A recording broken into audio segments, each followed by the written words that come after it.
Assalamualaikum warahmatullahi. Alhamdulillah, rezeki di pagi hari, hujan curah. Sekarang dah teduh, insyaAllah. Moga Pak Nak boleh buat kerja hari ni. Okay. Hari ini 3/9/2025. Tangan Pak Nak, genggaman Pak Nak dah tambah baik, insyaAllah. Sendi-sendi jari makin kuat, insyaAllah. Doakan kesihatan Pak Nak. Moga Pak Nak dapat meneruskan kerja-kerja. Okey. Hari ni Pak Nak buat tangga, sambung kerja-kerja balik. Pak Nak konsentrate kat tangga dulu. Semalam Pak Nak ada pergi Masjid Tanah beli tile untuk tangga. Ni ada 3 tile, Pak Nak dah kira, insya-Allah cukup.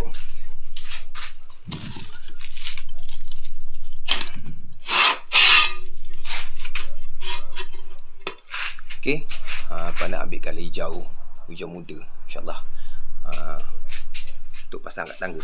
Atas tangga je lah Tepi kita plaster je lah. Okey. Lepas tu Pak Nak buat tangga ni naik ke atas kayu dan terus ke atas peran kayu juga. Kisi-kisi kat sini Pak Nak belum nampak dari dia punya sambungan macam mana. InsyaAllah Pak Nak akan dapat usahakan cari idea macam mana kita dapat menyambung 3 tangga, daripada tangga batu naik ke tangga bilik atas dan naik ke tangga peran. Okey. Doakan Pak Nak semua sihat, Puan sihat, Mak Nak sihat, dapat meneruskan kerja-kerja buat rumah kita yang kita sayangi. Okey, Assalamualaikum semua.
Assalamualaikum semua.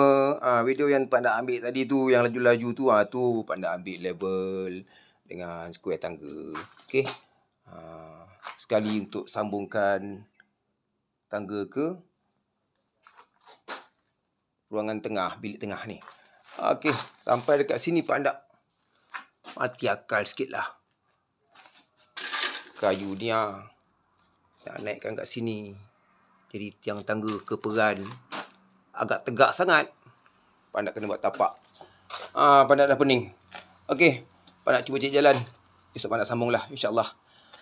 Hari dah petang. Assalamualaikum.